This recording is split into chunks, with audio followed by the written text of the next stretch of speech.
میں اب دہرانا نہیں چاہتا اس کو. بدمزگی کی باتیں جتنی کم کی جائیں اتنا ہی اچھا ہوتا ہے قومی امور کے اندر. ان کو بھی کبھی ایسی سزا نہیں ملی کہ کسی کو نکال دیا گیا. یہاں عدالتوں میں وکلا نے یہ بھی کہا کہ ہم اس سپریم کورٹ کو آگ لگا کے بسم کر دیں گے. ایک وکیل صاحب وہ ہیں, اور وہ بھی سینئر ایڈوکیٹ ہیں, کوئی جونیئر ایڈوکیٹ نہیں ہے, سندھ سے ان کا تعلق ہے, منیر ملک صاحب. اس کے بعد کچھ دوستوں نے یہ بھی کہا کہ ان عدالتوں میں فرعون بیٹھے ہوئے ہیں. مجھے تو ابھی یہ پتہ ہی نہیں لگ سکا کہ وہ گڑبڑ والا جملہ کہاں ہے, وہ کیا ہے جس میں سے کوئی ناراضگی یا توہین. ناراضگی تو مجھے سمجھ آتی ہے لیکن توہین نکل سکتی ہے. مجھے ڈاکٹر صاحب ایک بات بتائیں کہ میں کچھ سالوں سے ایک تبدیلی دیکھ رہا ہوں وکلا کے پیشے میں, اور مجھے پلیز گائیڈ کریں کیونکہ آپ ایک قابل بیرسٹر ہیں اور میں تو طالب علم ہوں, کہ رائٹ ٹو ڈیفینڈ تو ہر ملزم کا حق ہے. یعنی یہاں پہ ہو یہ رہا ہے کہ مثلا بیچ میں سیالکوٹ بار جو ہے انہوں نے کہہ دیا کہ جی اگر یہ فلاں فلاں وکیل کے خلاف کوئی کھڑا ہوا وکیل تو ہم اس کو عدالت میں نہیں آنے دیں گے یا کوئی ان کے ساتھ کھڑا نہیں ہوگا. یا اسی طرح اگر کوئی اب کسی ملزم کی یعنی وکالت کرتا ہے جب تک اس کو عدالت مجرم نہیں کہہ دیتی تو وہ وکیل کا بائیکاٹ ہونا شروع ہو جاتا ہے, سوشل بائیکاٹ وغیرہ. کیا یہ روایت صحیح ہے؟ دیکھیے, میں ایک بڑی سیدھی بات یہ کہنا چاہتا ہوں کہ اگر وکلا اور عدالتوں کے درمیان کبھی کوئی ایسا سٹیل میٹ آئے جہاں پہ ایک سائڈ سمجھے کہ اس کے ساتھ زیادتی ہو گئی ہے تو لفظ سوری کافی رہتا ہے. یہاں تو یہ بھی ہوا کہ ایک وکیل صاحب جو سینئر ایڈوکیٹ ہیں انہوں نے کھڑے ہو کے کہا کہ میں سپریم کورٹ کو آگ لگا کے جلا ڈالوں گا.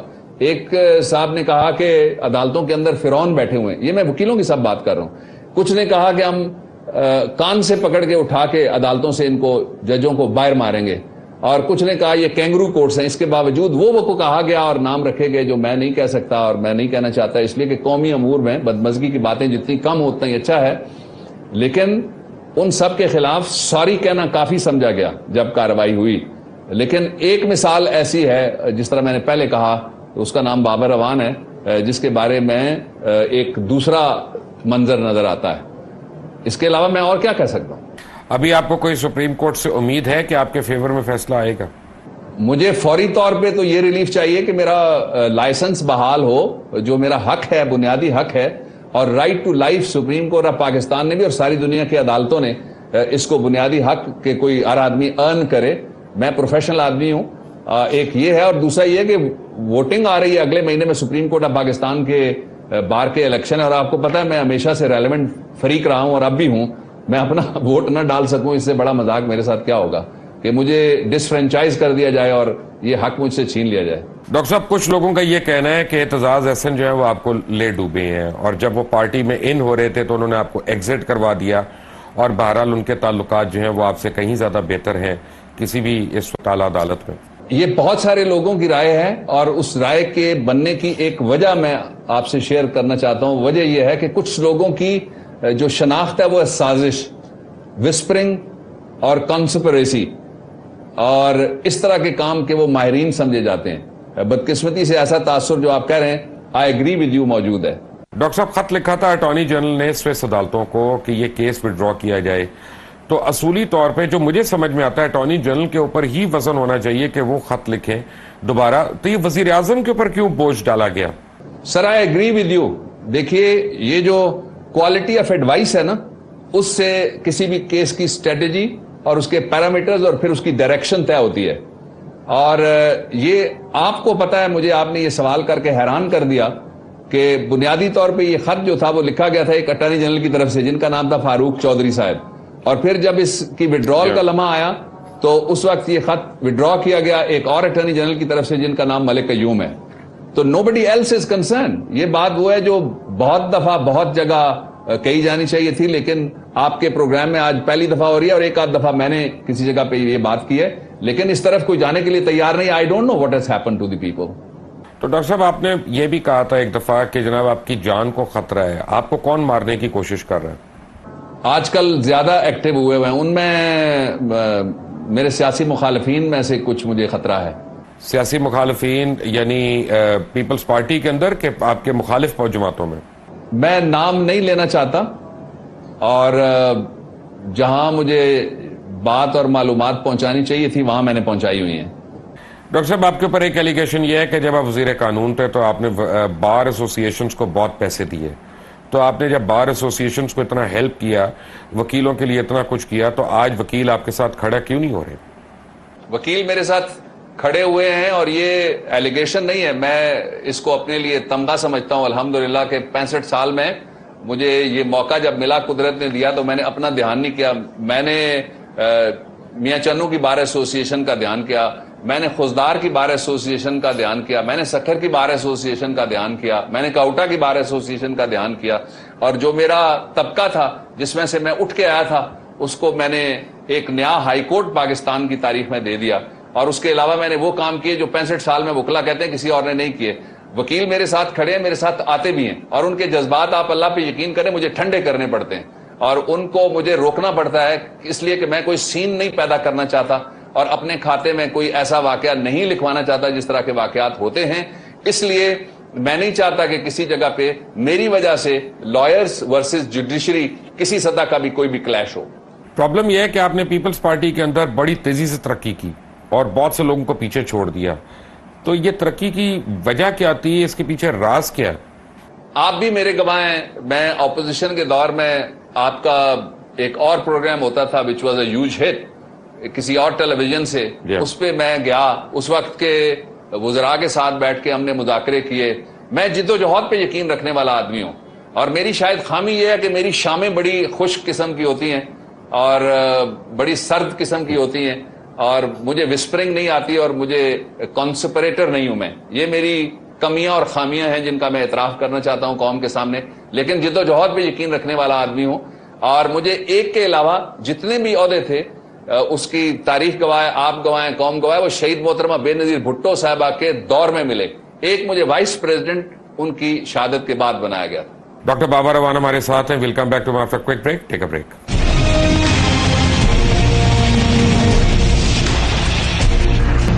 Welcome back from the break. ہمارے ساتھ اس وقت موجود ہیں ڈاکٹر بابر اعوان, کسی تعارف کے محتاج نہیں ہے. ڈاکٹر صاحب, میں یہ دیکھ رہا ہوں, کافی عرصے سے آپ کو فالو کر رہا ہوں کہ آپ اپنی پارٹی کے خلاف کسی قسم کے نیگیٹو بیانات سے اجتناب کر رہے ہیں. کیا آپ کو دوبارہ امید ہے پارٹی میں داخل ہونے کی, عہدوں پہ جانے کی, کہ یہ کوئی اور وجہ؟ دیکھیے, اس کی وجہ اور ہے, آپ نے بالکل درست سمت اشارہ کیا ہے. پاکستان میں جہاں لوگوں کی دوستی, تعلق, ساتھ, کامریڈشپ ہوتی ہے, جب وہ ساتھ اس طرح کا نہیں رہتا تو لوگ پھر اپنے گندے کپڑے چوک میں اور بازار میں اور چورنگی میں دھونا پسند کرتے ہیں. میں نے سوچا ہے کہ میں یہ تاریخ بدلتا ہوں اور میں رواج بدلتا ہوں اور میں اس ریت کو تبدیل کرتا ہوں, اس لیے کہ یہ کوئی اچھی بات نہیں ہے جہاں آپ نے جد و جہد کی ہو وہاں اگر آپ کا کوئی اختلاف ہو جاتا ہے تو اس اختلاف کو اختلاف کی بجائے آپ جھگڑے میں تبدیل کرنے کی کوشش کریں. میرا رویہ بار ایسوسیشنز میں بھی ہمیشہ یہی رہا ہے, اسی وجہ سے وکلا کے بڑے احسانات ہیں میرے اوپر, بہت میرے لیے بھاگ دوڑ کرتے ہیں. ابھی بھی میرے لیے ایک مہم چلی ہوئی ہے دستخطی کی, جس کو میں نے پریس میں ہی نہیں جانے دیا, اور اسی طرح سے میں چاہتا ہوں کہ میں جس سیاست میں ہوں وہاں سیاست کو سیاست سمجھ کے قومی خدمت کے طور پہ کیا جائے اور اس کو دشمنی نہ بنایا جائے کسی بھی حوالے سے.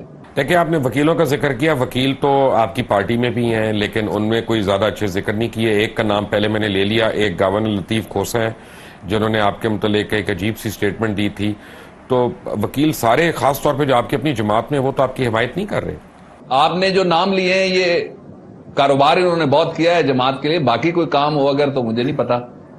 مثلاً اگر کوئی کہے جی وکیل کہ میں نے بڑی خدمت کی ہے اور ساتھ کوئی ایل پی جی کے لائسنس لے لے, 5-6 نوکریاں گھر والوں کو دلوا دے, اور لا منسٹر رہا 28 دن اور 29ویں دن بیوی گورنمنٹ بھی گھر چلی جائے, اس طرح کے کارنامے, چونکہ میرے کوئی ایسا داغ سجدہ میرے نام پر نہیں ہے, اس لیے جو مخالفت کرتے ہیں ان کو مخالفت کرتے رہنا چاہیے.